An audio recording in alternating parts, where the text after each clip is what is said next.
آب زمزم کا چشمہ جو دنیا میں ایک معروف چشمہ ہے، جس کی حقیقت کیا ہے اور وہ کس طرح وجود میں آیا اور اس سے پہلے وہاں پر کیا تھا۔ ناظرین گرامی، ہر کوئی جانتا ہے کہ تقریباً 4000 سال پہلے حضرت ابراہیم علیہ السلام اور بیٹے ان کے اسماعیل علیہ السلام کو ایک پہاڑی کے قریب مکہ میں چھوڑ کر آئے۔ جب اسماعیل علیہ السلام کو پیاس نے تنگ کیا تو بی بی ہاجرہ نے اپنے بیٹے کو پیاسی حالت نہ دیکھی گئی تو پانی کی تلاش میں ادھر ادھر چکر کاٹنے لگی۔ انہوں نے حضرت اسماعیل کو ایک مقام پر لٹا دیا۔ حضرت اسماعیل نے پیاس کی شدت کو محسوس کرتے ہوئے اپنے پاؤں پر زمین پر پاؤں مارے۔ پاؤں کی ایڑی کی رگڑ لگنے سے اللہ تعالیٰ نے اس جگہ پر ایک کنواں نکال دیا جو آب زمزم کے نام سے مشہور ہوا۔ اس کنویں کو کافی مدت گزرنے کے بعد بند کر دیا گیا تھا۔ ناظرین گرامی، دلچسپی کی بات یہ ہے کہ آب زمزم کو بھی بند کر دیا تھا، کیونکہ اسے بند کیا اور پھر کیوں اسے دوبارہ کھولنے والا کون تھا؟ اس بارے میں مزید جاننے کے لیے ہم آپ صلی اللہ علیہ وسلم کا شجرہ مبارک بیان کرتے چلتے ہیں، پھر ہم آپ لوگوں کو بہتر سمجھا سکیں گے۔ حضرت ابراہیم علیہ السلام کے بیٹے اسماعیل علیہ السلام کو اللہ نے 12 بیٹوں سے نوازا تھا۔ ان 12 بیٹوں کی اولاد بے شمار ہوئی اور مکہ مکرمہ کے علاوہ حجاز میں ان کا چرچا ہو گیا۔ ان کے بیٹے کے گھر ایک بیٹا ہوا جس کا نام کدار رکھا تھا۔ اللہ نے ایک بیٹا عطا کیا جس کا نام عدنان تھا۔ عدنان کے بیٹے کا نام ماد اور اس کے بیٹے کا نام نزرہ، اور نزرہ کے 4 بیٹے جس میں سے ایک بیٹے کا نام مزر تھا۔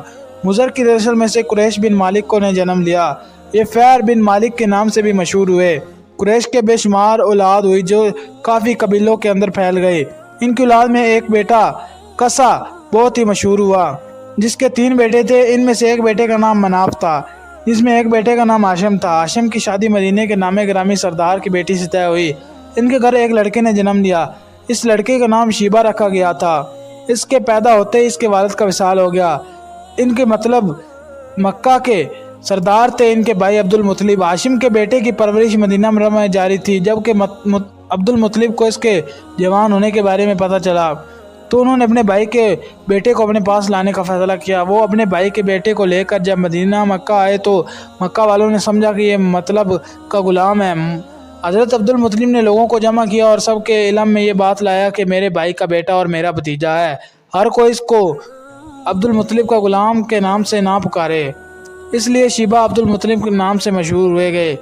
اس سے معلوم ہوتا ہے کہ ہر کوئی شیبہ کو عبد المطلب کے نام سے بلانے لگا۔ اس طرح عبد المطلب کا لقب پڑ گیا۔ اس سے مراد مطلب کا غلام۔ آج بھی ہر کوئی حضرت محمد صلی اللہ علیہ وسلم کے دادا کو اسی نام سے یاد کرتا ہے۔ بہت ہی کم لوگ آپ صلی اللہ علیہ وسلم کے دادا کا اصل نام جانتے ہیں۔ آپ عبد المطلب کے گھر میں اللہ تعالیٰ نے بیٹا پیدا کیے۔ ان کا نام عبداللہ، حمزہ، عبد المطلب، عباس، ابو لہب، حارث، زبیر اور عبد الرحمن تھا۔ ان میں سے عبداللہ کے گھر میں اللہ تعالیٰ نے نبی کریم کو پیدا فرمایا۔ عبد المطلب کے بیٹوں میں سے سب سے زیادہ حسین و جمیل عبداللہ تھے۔ مکہ پر قبیلہ جرہم کے لوگوں کا عروج تھا۔ وہ بیت اللہ کے نگران تھے۔ انہوں نے بیت اللہ کی بے حرمتی کرنا شروع کر دی۔ ان کے قبیلے کا سردار مزاز بن عمر تھا جو ایک اچھے آدمی کے طور پر جانا جاتا تھا۔ اس نے ایک قبیلے والوں کو منع کیا کہ بیت اللہ کی بے حرمتی نہ کرو۔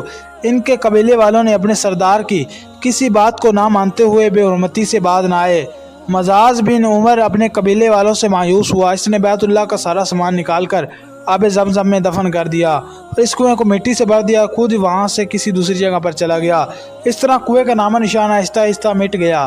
اس کے بعد بنو خزاعہ نے بنو جرم کو وہاں سے نکال دیا۔ بنو خزاعہ اور قصہ کا دور اسی لڑائی میں گزر گیا تھا۔ اس کے بعد عبد المطلب کا زمانہ آیا۔ یہ کنواں کافی عرصہ تک قبیلہ جرم کے سردار مزاز کے دور سے بند پڑا رہا۔ پھر اللہ تعالیٰ نے یہ کنواں حضرت محمد کے دادا عبد المطلب سے کھدوایا۔ کسی کو اس کنویں کے بارے میں علم نہ تھا۔ یہ کنواں کس جگہ پر واقع ہے؟ حضرت علی فرماتے ہیں کہ عبد المطلب کہتے ہیں کہ میں حجر اسود کے مقام پر سو رہا تھا کہ ایک نیک اور پرہیزگار بزرگ حضرت عبد المطلب کے خواب میں آیا اور کہنے لگا، اے عبد المطلب، آب زمزم کے کنویں کو کھود۔ میں نے پوچھا وہ کہاں ہے؟ کہ آدمی کچھ بتائے بغیر ہی چلا گیا۔ خواب 3 مسلسل راتیں آتا رہا۔ تیسری رات وہ آدمی پھر میرے خواب میں آیا تو پھر وہی الفاظ وہ کہہ کر چلا جاتا۔ میں نے اس سے پوچھا آب زمزم کہاں واقع ہے؟ اس نے بتایا کہ آب زمزم کا وہ کنواں جو حاجیوں کی پیاس مٹاتا ہے، جو کبھی ختم نہیں ہوگا۔ میں نے پوچھا وہ کنواں کس جگہ پر واقع ہے؟ اس نے کہا کہ جس جگہ کوڑا کرکٹ پڑا ہو اور اس کوڑے کے گرد خون ہے اور اس خون کے اپنے چونچ سے نکال رہا ہوگا، کنواں اس سے جگہ موجود ہوگا۔ جب اپنے بیٹے حارث کو ساتھ لے کر اس مقام پر پہنچ گئے تو وہ اس آدمی کے بتائے ہوئے مقام پر گئے تو وہاں گندگی میں ایک کوہ اپنی چونچ سے خون پی رہا تھا۔ اس جگہ کے ارد گرد بڑے بڑے بت تھے، لوگ اپنی منتیں مانگتے اور ان بتوں پر بڑے بڑے جانور قربان کر دیے جاتے۔ یہ خون ان جانوروں کا تھا۔ عبد المطلب کو پوری طرح یقین ہو گیا یہ وہی جگہ ہے جس کے بارے میں مجھے 3 رات مسلسل خواب آتا رہا۔ انہوں نے اس کو کھودنا شروع کر دیا۔ اس وقت قریش قبیلہ عروج پر تھا۔ حضرت عبد المطلب نے اپنے رشتہ داروں نے عبد المطلب کو ایسا کام کرنے سے روکنے کی کوشش کی۔ انہوں نے عبد المطلب کو کہا تم ہمارے خداؤں کو ختم کر کے اس جگہ پر ایک کنواں کھودنا چاہتے ہو؟ قریش والوں کے یہ الفاظ سن کر حضرت عبد المطلب نے اپنے بیٹے حارث سے کہا اے بیٹے ان کو روک کے رکھو، میں جلدی جلدی اس کی کھدائی کرتا ہوں۔ مجھے جو حکم ہوا ہے میں اس وقت تک چین سے نہیں بیٹھوں گا جب تک میں اس کو حکم خدا بندی کو پورا نہ کر لوں۔ قریش کے بار بار اصرار کرنے کے باوجود عبد المطلب نے کنویں کی کھدائی کام کا نہ چھوڑا۔ آخرکار حضرت عبد المطلب نے کنویں کی کھدائی مکمل کر لی۔ عبد المطلب کے اللہ اکبر کا نعرہ بلند کرتے ہوئے میں نے اپنا کام کر لیا۔ جب قریش والوں کو کنواں دیکھا تو وہ آپ کے پاس آئے اور کہنے لگے اے عبد المطلب یہ تو ہمارے باپ دادا حضرت اسماعیل کا کنواں ہے، اس کنویں میں ہم نے اپنے آپ کے برابر کے شریک ہوں گے۔ اس بات کو سن کر عبد المطلب نے کہا کہ میں آپ کو اس میں شریک نہیں کروں گا۔ یہ بات سن کر قریش والے بولے کہ پھر ہم تمہارے ساتھ جھگڑا کریں گے۔ عبد المطلب نے جواب دیا کہ تم کسی سے اس کا فیصلہ کروا لو۔ انہوں نے بنو سعد کی ابن حریم کاہینہ سے فیصلہ کرانے کا بہتر سمجھا۔ یہ کاہینہ ملک شام میں رہائش پذیر تھی۔ یہ سارے کاہینہ سے فیصلہ کروانے کے لیے شام کی طرف چل دیے۔ حضرت عبد المطلب کے ساتھ عبد المناف کا لشکر تھا، باقی سب قبیلوں ایک ایک جماعت تھی۔ اس دور میں حجاز اور ملک شام درمیانی صحرا پر موجود تھا، وہاں کسی جگہ پر پانی نہ مل سکا۔ ان کے پاس جو پانی موجود تھا وہ بھی ختم ہو گیا۔ سب لوگوں کا برا حال ہو گیا۔ ان لوگوں کو شک ہو رہا تھا کہ ان کی موت آ جائے گی۔ انہوں نے قریش کے لوگوں سے پانی طلب کرنے کی درخواست کی تو لوگوں نے ان کو پانی دینے سے انکار کر دیا۔ اب یہ لوگ پانی کی تلاش میں ادھر ادھر پھرتے رہے۔ حضرت عبد المطلب نے اپنے لشکر کی یہ پیاسی حالت دیکھی تو اپنے اونٹنی کی طرف آئے اور اونٹنی کو بیٹھی ہوئی تھی۔ جب عبد المطلب اس پر سوار ہوئے تو اونٹنی اٹھی اور اونٹنی کے پاؤں مارنے سے وہاں پانی کا چشمہ جاری ہو گیا۔ انہوں نے اس اللہ کی قدرت کو دیکھا تو بہت خوش ہوئے۔ پھر حضرت عبد المطلب نے اپنی اونٹنی سے نیچے آ گئے، پھر سب نے پیٹ بھر کر پانی پی لیا۔ حضرت عبد المطلب کے قبیلے نے دوسرے لوگوں سے کہا آؤ تم بھی سیر ہو لو، پانی پی لو۔ انہوں نے پیٹ بھر کر پانی پی لیا۔ انہوں نے کہا عبد المطلب تم نے یہ پانی ہم کو پلایا، ہمارا دل جیت لیا، اب تو ہر حال میں آب زمزم تمہارا ہی بنتا ہے، ہم کبھی بھی اس کے بارے میں تم سے جھگڑا نہیں کریں گے۔ قریش کے لوگوں کو علم میں بات ہو چکی تھی کہ اللہ تعالیٰ عبد المطلب پر مہربان ہو چکا ہے۔ جب عبد المطلب نے فیصلہ کیا کہ عبد المطلب کے حق میں دے دیا جائے تو اب کسی کے پاس جانے کی کیا ضرورت۔ وہاں سے واپس آ کر عبد المطلب نے کنویں کو مزید کھودنا شروع کر دیا۔ اس کی کھدائی کے دوران کنویں سے سونے، چاندی، تلواریں اور بے شمار دولت برآمد ہوئی۔ جب یہ سب قریش نے دیکھا تو اس کی نیت بے ایمانی آ گئی۔ انہوں نے کہا عبد المطلب سے کہا اس میں ہمارا حصہ ہے۔ عبد المطلب نے جواب دیا اس میں تمہارا کوئی حصہ نہیں ہے۔ عبد المطلب نے کہا آؤ 5ویں تیروں کا کرہ ڈال لیتے ہیں۔ انہوں نے 5 تیروں کا کرہ ڈالا تو انہوں نے 2 تیر کعبہ کے نام پر رکھے، 2 تیر عبد المطلب نے نام اور ایک تیر قریش کے نام کے لوگوں سے رکھا۔ جب کرہ نکلا تو جتنی بھی دولت تھی وہ کعبے کے نام سے نکل آئی اور تلواریں زر عبد المطلب کے نام سے قریش کے نام سے نکل تیر تھے وہ کسی کے نام پر نہ نکل سکے۔ اس طرح فیصلہ کیا گیا کہ عبد المطلب نے کعبہ کے دروازوں کو سونے سے تیار کروا دیا۔ کہا جاتا ہے کہ آب زمزم کی کھدائی کرتے ہوئے حضرت عبد المطلب نے دعا کی تھی اللہ اس کی کھدائی کا سارا کام میرے لیے آسان فرما دے، میں ایک بیٹا تیرے راستے میں قربان کر دوں گا۔ وہ کی کھدائی ہوگی۔ ان کو خواب میں حکم ہو کہ اپنی منت کے پورا کرو، یعنی اپنے بیٹے کو ذبح کرو۔ حضرت عبد المطلب نے 100 اونٹوں کی قربانی کی تھی، وہ عبداللہ کے صدقے کی تھی۔ اللہ نے عبد المطلب کو یہ حکم دیا اس وقت دیا تھا جب عبد المطلب اپنی منت بول چکے تھے۔ پھر ان کو اللہ تعالیٰ کی طرف سے پہلا خواب دکھایا جس میں یہ بیان کیا گیا کہ اپنی مانگی ہوئی منت کو پورا کرو۔ عبد المطلب نے ایک منڈا کو ذبح کیا، وہ لوگوں کے درمیان تقسیم کر دیا۔ پھر خواب میں بتایا گیا کہ اپنی منت پوری کرو۔ اس بار حضرت عبد المطلب نے ایک بیل کی قربانی دی۔ پھر خواب میں آیا اس سے بڑی قربانی پیش کرو۔ پھر انہوں نے ایک اونٹ کو اللہ کی راہ میں قربان کر دیا۔ پھر ان کو خواب میں کہا گیا اس سے بھی بڑی قربانی کر دو۔ حضرت عبدالمطلب نے دریافت کیا، اس سے بڑی قربانی میں کیا کروں؟ تو ان کو بتایا کہ اپنے بیٹوں میں سے کسی کو ذبح کرو، جس طرح تو نے کنویں کی کھدائی کرتے ہوئے منت مانگی تھی۔ اس طرح حضرت عبدالمطلب کو اپنی منت یاد آئی۔ انہوں نے سب بیٹوں کو جمع کیا، پوچھا کہ فلاں وقت میں یہ منت تھی، اب اللہ تعالیٰ نے مجھے اپنی منت پورا کرنے کا حکم دے رہا ہے، اب مجھے بتاؤ تم میں سے اپنے والد کی منت پورا کرنے کے لیے کون قربان ہوگا؟ عبداللہ نے اپنے باپ سے کہا، اے ابا جان، میں حاضر ہوں اللہ کی راہ میں قربان ہونے کے لیے، آپ کا جو جی کرتا ہے جس طرح ذبح کرنا چاہتے ہیں میں حاضر ہوں۔ عبدالمطلب بھائیوں میں سے سب سے چھوٹے تھے۔